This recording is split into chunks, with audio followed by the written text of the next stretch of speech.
and welcome back to Hope Follows. I am Julie Kenzler, your host of the show.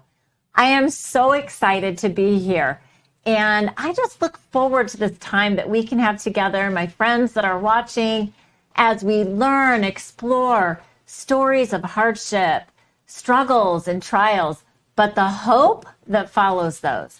And that's what Hope Follows is all about. This is a ministry, an organization, a philosophy, a thought process. Let's call it a banner. Something we want to tell everybody about, that hope follows the hard stuff. And today I am so excited. I have a very special guest with me. Her name is Jana Starner. Hi, Jana. Hey there. Thanks for inviting me. Yes. And Jana and I have known each other since our kids were very young. We were at the same school they were at. It was a partial homeschooling and private school co-op program. Right. And so it was kind of the best of both worlds. We could do homeschooling, but they could also go to school. Mm-hmm. Right? That's right. And we didn't have the responsibility for, the plans for every day. We would simply take them to school. They would learn the concepts. And then on the days we were home, it was, almost glorified homework. And I liked that because I didn't have the responsibility. We were facilitators, right? There you go. Facilitators and all, you could be in your jammies if you wanted to. Yep. Aren't usually. But I loved kind of like, the pandemic. Yeah. Oh, yeah. It was before that. Yeah. That's correct. I loved the home-based learning days where we could choose whatever we wanted to do on those days. Mm-hmm. Do you remember those? I do. And we would take the kids sometimes to go skiing. Oh, yeah. Mm-hmm. Or downtown Scottsdale, and we would visit the museums and then get an ice cream, somewhere. We just always made it fun and special. Yeah. I would take my kids hiking. We would maybe paint out in the desert, and that was our day. That's right. Well, Jana is here with us today. She has really caught my eye in how she talks and speaks in her written words on posts that she shares about life and her perspective. And so tell us first, married to Brian, how many years, your kids, and what you do. Okay. I am a wife of one. I'm a mama of 4 girls. We call them our little women. But they're all bigs now, ages 22 to 33. And my husband was in the IT business for several years. And we moved around a lot. And then he felt called into full-time ministry. Mm-hmm. And then he was in that for 22 years.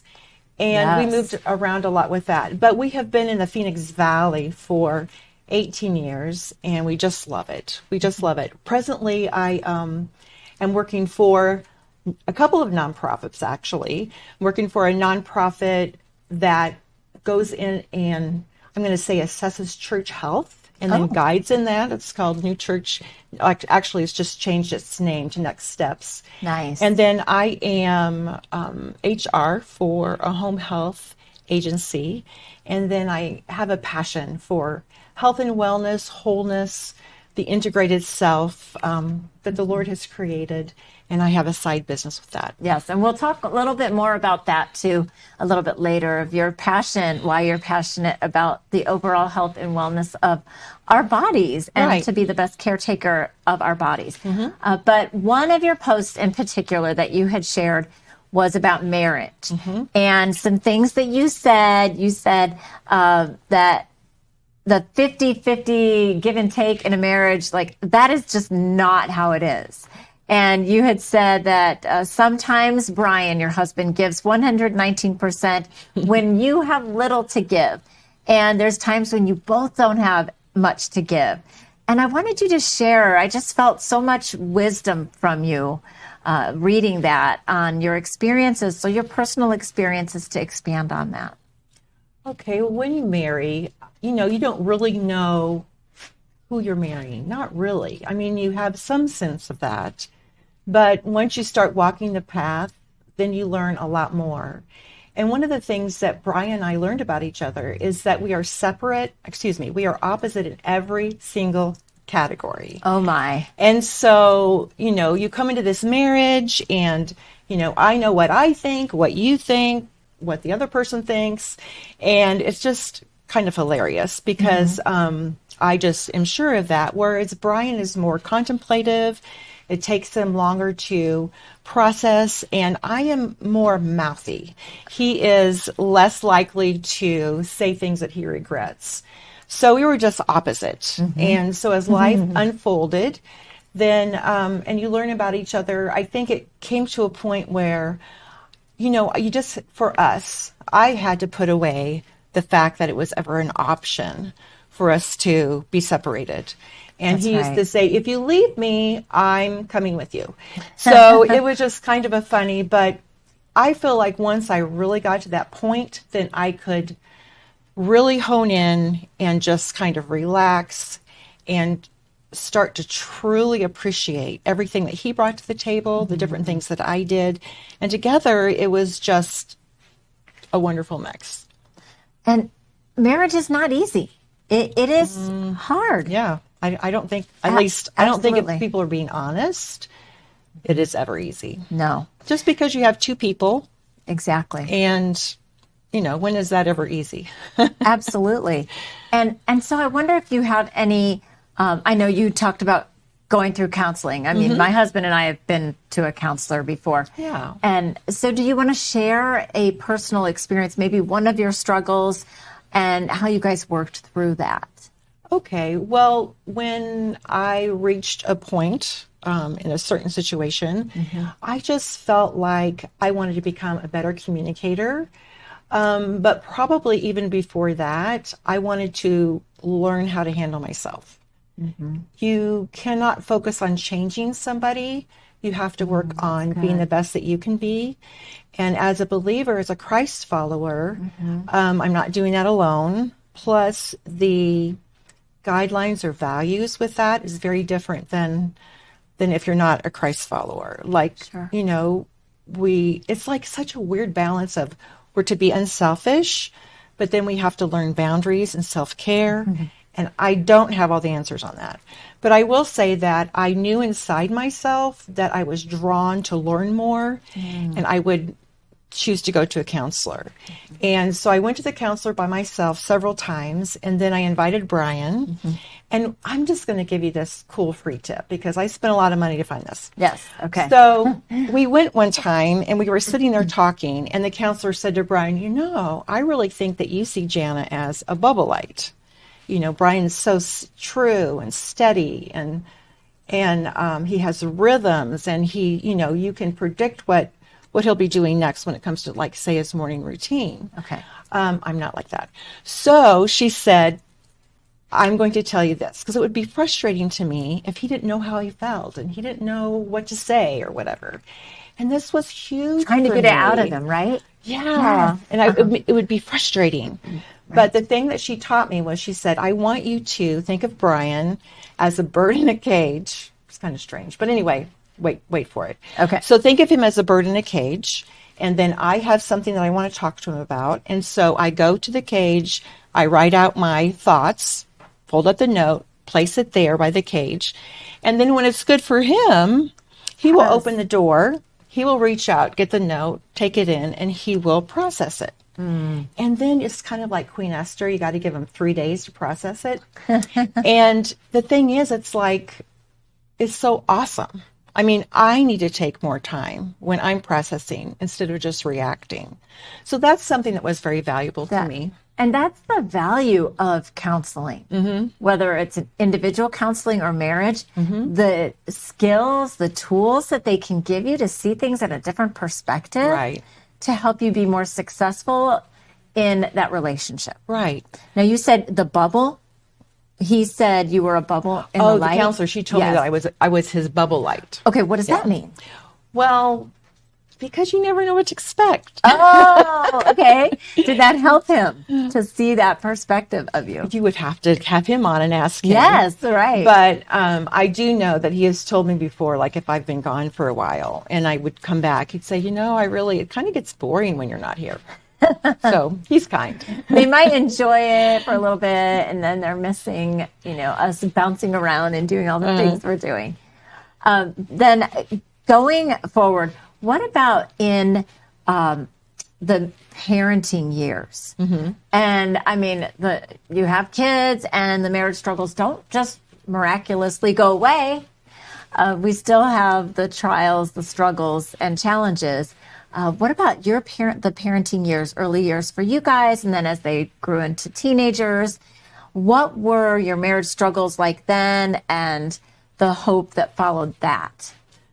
Well, once you have children, then it's not addition. It's actually what I feel like is exponential. It's not just, 3 people. Now it's the relationship between the husband and wife. It's the relationship between the mama and the child, on and on. And so it's exponential. And then you add more and more to the mix, and it becomes more complicated. That it can get even messier, Yes, that's a really good visual. I'm seeing like all these people with lines attached. You're right. So it just becomes more complex, and it becomes more. So for me, in our marriage relationship when we had the children, was that, again, we bring 2 different ideas to the table and about a situation. And so then you have to work on that. Right. And we just had to learn the times when it was important to push through versus back off and give each other a chance. I think I would say to young mamas that, I think you need to be really careful about protecting your children from the daddy when it comes to him deciding things, guiding things, and maybe having rules and regulations. That's not really the right word, but right words. But I have seen some women, they don't want the dad or the father to discipline at all. And, if it's not harmful, if it's not abusive, I think that we have to, for me, I had to be careful to go ahead and let him, because I had my very strong ideas about what should happen. And I just needed to, at times, back off, Well, that is so interesting you say that, because I have experienced the same. Really? Kurt and we're different people. Of course. The marriage is just a blend, of these 2 different people. And how do you become cohesive together? And then when you parent, you're right, you have your own ideas. And I feel like that's when you really have to determine we're a team. We are a team no matter what.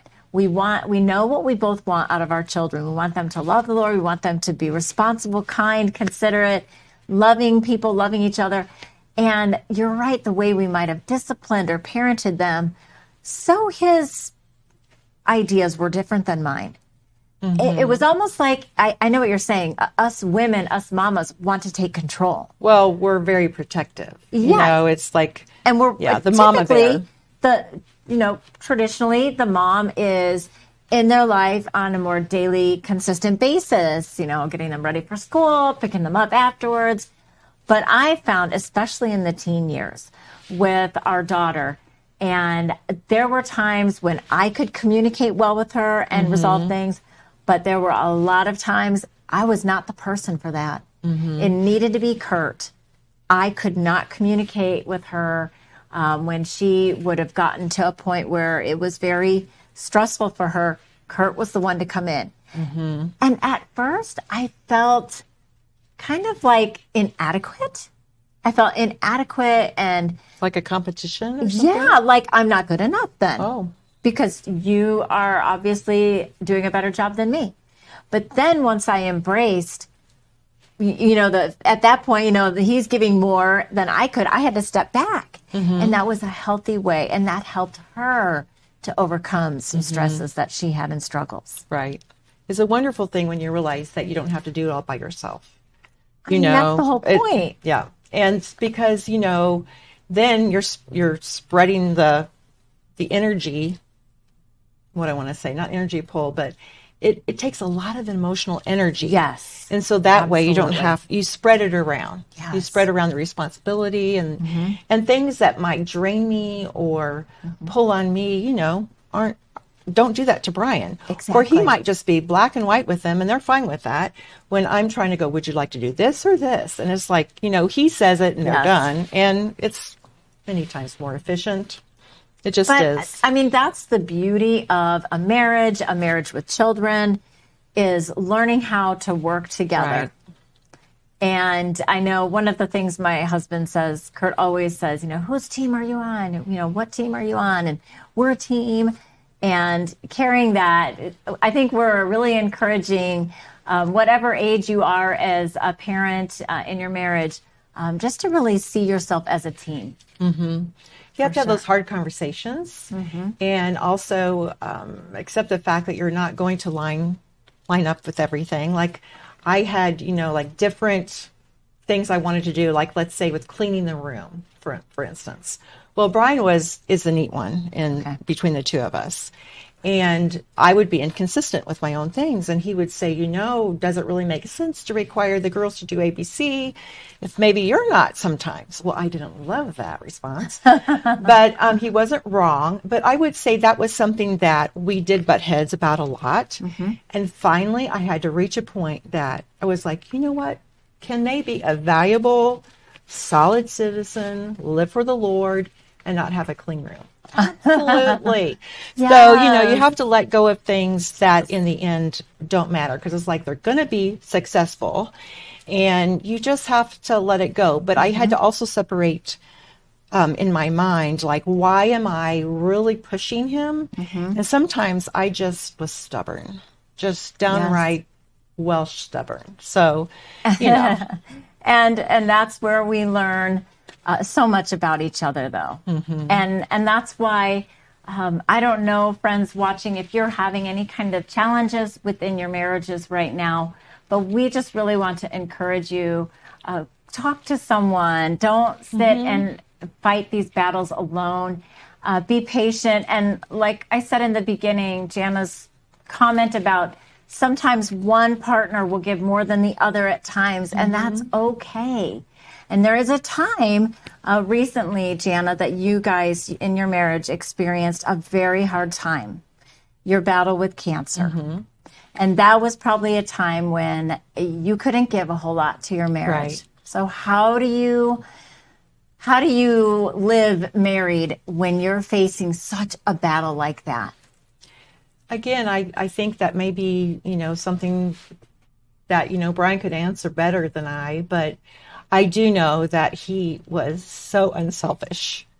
If I had ever questioned whether or not he loved me, that was all over then, although it just solidified so many things in our lives. In my chemo, he went with me every time, and I had this great big bag, and I would put in a minky that one of my friends, Danny, had made, and I would put in my socks and, some snacks and that kind of thing. And our routine was that the night before, he would get it all ready. And then the day of, I was there anywhere from 3 to 4, 5, 6 hours. Yeah. And he went with me every single time. Wow. And when it came that morning, when it would come time for us to leave, I would always be, so nervous, and he would just get everything ready, and he would usher me out the door so kindly. And then when we would get there, he'd help me get settled. I'd have everything on the side. And once I started, the drip and the infusions, at whatever point I was ready to eat, then he would go down the road, and there was First Watch just down the road. And it's like when wonderful breakfast. Yeah. When you have chemo, you don't know what you're going to be wanting. You don't know what you're going to be craving. So he would do that, and it was just so tender to be cared for like that, and I'm just really grateful. So when you say, how did it change? I knew that the most important thing for me was to care for myself. And I just knew I had to be in tune with myself, had to speak up and say what I needed, and be okay with that. And I was, because no one else could do that for me. Right. And not in a demanding way either. I don't know. Sometimes Brian probably would say I was demanding, but possibly. But those were the steroids also, speaking. And that's it. Your body is going through so many massive changes. True. That you have to have a lot of grace for each other. Well, he was very kind to me, through that time, for sure. And I think, honestly, it would be easier to do what I did and go through the cancer versus watch a spouse. I don't know the other side of it. I think that would be very hard Because of how helpless you feel. Right. And you don't really know how they feel. Right. Like me, I always knew how I felt. I knew what I could do to try to help myself. And you said you communicated that with him. Right. That would be helpful. And because he's part of the journey. Well, he was kindly part of the journey. Yes. And that is a struggle you guys faced. And he still is, because a lot of women who have this type of estrogen-driven cancer, they take, or they're encouraged to take, a drug for 5 years. And it makes you more tired. My doctor said you're definitely going to gain weight. I mean, because when you're suppressing estrogen, you're going to be out of balance. And so, you know, it's kind of like your body's still going through it. And so he still is dealing with a gal who's not quite right. But it doesn't keep you guys from living such a fulfilling life together. I see you guys going on adventures together. Oh, he's my absolute favorite. He just is. And now who plans all these excursions you guys go on? It depends. I mean, he's definitely the planner in our relationship. But like recently we went to Zion National Park with our married kids that live in Flag. And that was very last minute. And it's not his nature to just say, okay, we're going to do that. But I'm like, yeah, you're going.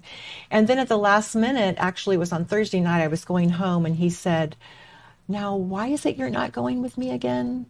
And I go, well, I don't want to slow you down. I don't want to. You were on the trip together, but you didn't even go hiking. We weren't. No, this is like the day before he was going to leave. Oh, got it. Okay. Because I was going to go to work and I didn't think I could handle it. And he said, why are you not going now? And so just like texted my boss like 6:30 that night. I said, is it okay if I leave tomorrow at 2? And she's like, sure. And off we went. And it's just, you know what? I am chasing life. Yeah. I'm chasing life now. You don't know what's going to happen tomorrow. Right. We lost my sister-in-law when she was 58. And you know what? You might not be here next year. Cancer or not. So I say, grab it, have a blast. I love having an empty nest because we can eat where we want, do what we want, when we want. And I love my kids. Don't think I don't. I love you coming home. We always love our kids. Yes. But it's a blast. And, you know, I was a mama with someone at home for 33 years, and I love it. I love going to work, too. I don't know. I just love my life It's right a now. nice season. It's really special. It can be, yep. To be in this empty nest. I mean, if you choose. Yes. You choose. And choosing to live it together, because you come full circle.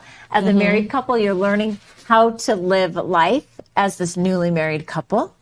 And you are brought in from two different families. And how do we navigate all that? And then you have children. Then the children, you raise them, they grow up, then they're out of the house. And then you're back together again. Like, what? Yep. We just got married. Yeah, so you know you better be careful as you're going along to remind yourself that. And, you know, even when it's tough, to do fun things and do special things for each other. Don't forget that they probably can, you know, just don't forget. Yeah. And, you know, I pray for him, and I want him to have a good life, but do fun things. Do fun things for them. Don't forget. Do fun things for them. Absolutely. I feel like be your spouse's biggest cheerleader. Yep. Biggest fan. You can't go wrong. No. But you know. It sounds like that's how Brian was for you Yeah. during this battle with cancer. And I can imagine he probably felt like it was an honor to take care of you. And that's what you do. I mean, that's what we married into. That was our vow, to take care of each other. But not everyone does that. No, they don't. You know, I know some stories that didn't end well, didn't end like that. So, you know, I think when we are experiencing that we, again, can verbalize and appreciate with our mouth to say thank you, and to not just assume or be entitled or think that that's what you deserve. No, it was a huge gift. And he had never faced that before. Yeah. So, you know, the fact that he chose that, I'm really grateful. Absolutely. And I'm sure that did a lot for your marriage. Yeah, I think, I mean, it's not something you would choose. No. For sure. But you know, I think that we like treasure. You guys walking through that together. Well, you just treasure, you learn anew. And it was like my sister-in-law passed on January 5th. And then I found out that I had my cancer on the 19th. And so 2019 was just, not fun. Right. So that precious guy went from losing his sister to his wife having cancer. And then, it's just yuck timing. But on this side of it, you go, thank you, Lord, that we are here. And your story is beautiful. Well, thank you. And I thank you so much for sharing. And is there anything that you're just so passionate about? You have a new perspective on life. Absolutely. And, right. And going through a battle like this, what are you passionate about with your marriage or yourself? What is it? Well, I just think, especially with what's happening, between Russia and Ukraine, that it's just, when you really think about it, if we will take time to watch what's coming through our mind and out our mouth, because most of us, had enough to eat last night. We went to bed. Most of us had a bed to sleep in. Most of us had clothes we could decide about this morning. And really, I think we have to be so careful about complaining. I mean, it can be funny, absolutely, but I just think we have to be so careful, because what goes through our head and then what we say, I mean, it just can what's the word I want? It can reaffirm things that we don't want to. Right. And so I just am thankful. I'm thankful to be here. I don't take it for granted. I don't think about what's going to happen in 5 years, in some ways. And I want to live today to the fullest. Be aware, see with beginner's eyes, be aware and be kind to people, but compliment them, etc. And just love on people. I love that. Love on people. Thank you for sharing. You're welcome. Thank you for being here. And can you go ahead and share a big idea before we wrap up? I didn't write these. No, they're a surprise. Ooh. We want to spread joy and hope around. There are 2 sides. Oh, you get to pick. Oh. Let me see. Okay. Make that list of 20 thankfuls and share it with someone. Okay. Encourage them to do the same. Or you can make 20 thankfuls and share them with 20 people. Oh, you could. There you go. Be thankful. That's what we're saying. Absolutely. Thank you so much for joining us today. God bless you, and hope follows. Don't forget that.